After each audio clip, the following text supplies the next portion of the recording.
अस्सलाम वालेकुम friends, welcome back with another important video. और मैं इस वीडियो को इम्पोर्टेंट इसलिए बोल रहा हूं कि आईसीसी ने 3 बड़ी मेजर चेंजेस कर दी हैं। टेस्ट चैंपियनशिप का फाइनल जो कि इंडिया और ऑस्ट्रेलिया के माबैन 7 जून से शुरू होगा उसमें भी, और उससे पहले इंग्लैंड और आयरलैंड के दरमियान 1 जून से एक टेस्ट मैच 4 डे स्टार्ट होगा, उसमें भी ये तब्दीलियाँ अफेक्टिव होंगी। तो 3 बड़ी चेंजेस हुई हैं और कौन कौन सी चेंजेस हैं उन पर डिटेल से बात करते हैं। लेकिन भाई उससे पहले रिक्वेस्ट है कि चैनल को सब्सक्राइब कर लें, वीडियो को लाइक कर दें और कमेंट सेक्शन में अपने कमेंट्स डाल दिया करें ताकि पता चले कि भाई आप लोग आए थे वीडियो वॉच करने के लिए। तो सबसे पहली और सबसे बड़ी जो चेंज हुई है, जो तब्दीली हुई है आईसीसी के रूल्स में, वो ये है कि भाई अब सॉफ्ट सिग्नल जो अंपायर्स देते हैं, अब अंपायर्स को सॉफ्ट सिग्नल देने की ज़रूरत नहीं है, क्योंकि सॉफ्ट सिग्नल्स को लेकर बहुत ज़्यादा मेजर इश्यूज़ पाए गए थे और बहुत ज़्यादा प्रॉब्लम्स क्रिएट हुई थी सॉफ्ट सिग्नल्स को लेकर। तो अब आईसीसी ने एक मीटिंग बुलाई थी जिसमें सौरव गंगोली भी उसकी नुमाइंदगी कर रहे थे।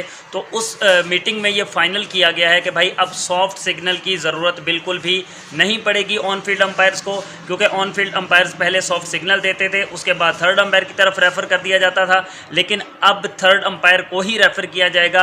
अब मज़ीद अंपायर्स को जो है वो सॉफ्ट सिग्नल देने की बिल्कुल भी ज़रूरत नहीं है कि अंपायर जो हैं वो सॉफ्ट सिग्नल देंगे, क्योंकि बाज़ औक़ात थर्ड अंपायर को जो सॉफ्ट सिग्नल होता था उसको फॉलो करना पड़ता था और वो ये समझता था थर्ड अंपायर कि भाई हमारे जो मेन अंपायर्स हैं, जो ऑन फील्ड अंपायर्स हैं, उन्होंने ये वाला सॉफ्ट सिग्नल दिया है तो हमने उसका लिहाज करना है। और उसी का लिहाज करते हुए जो थर्ड अंपायर है वो भी ऑन फील्ड अंपायर के डिसीजन को बरकरार रखता था ज़्यादातर कि भाई यही फैसला है। उसके बाद जो दूसरी बड़ी तब्दीली हुई है वो हेलमेट्स को लेकर है भाई, कि अब जो है वो प्लेयर्स जो हैं वो मैंडेटरी उनको ये हेलमेट्स पहनना बहुत ज़्यादा ज़रूरी करार दे दिया गया है।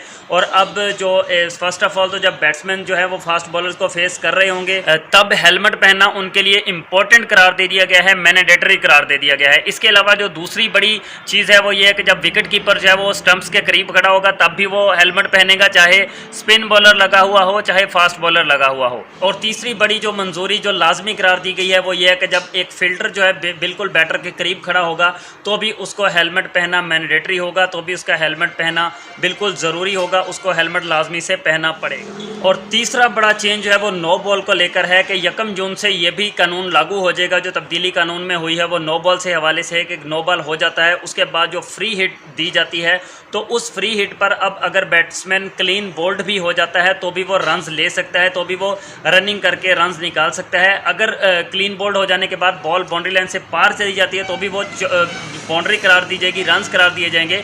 और अब बैट्समैन के लिए ये सहूलत होगी कि भाई अब नो बॉल पर अगर वो क्लीन बोल्ड भी हो जाते हैं तो उनके पास ये ऑप्शन है कि भाई वो भाग कर रन्स ले सकते हैं। तो रन्स बनाना नो बॉल पर अब बहुत ज़्यादा आसान हो गया है। अब आप अगर क्लीन बोल्ड भी हो जाते हैं तो भी आप रन्स बना सकते हैं। तो ये 3 मेजर चेंजेस जो हैं वो हुए हैं आईसीसी की तरफ से। जो मीटिंग बुलाई गई थी उस मीटिंग में ये कन्फर्मेशन हुई हैं, ये 3 तब्दीलियाँ हुई हैं, ये 3 कानून लागू किए गए हैं।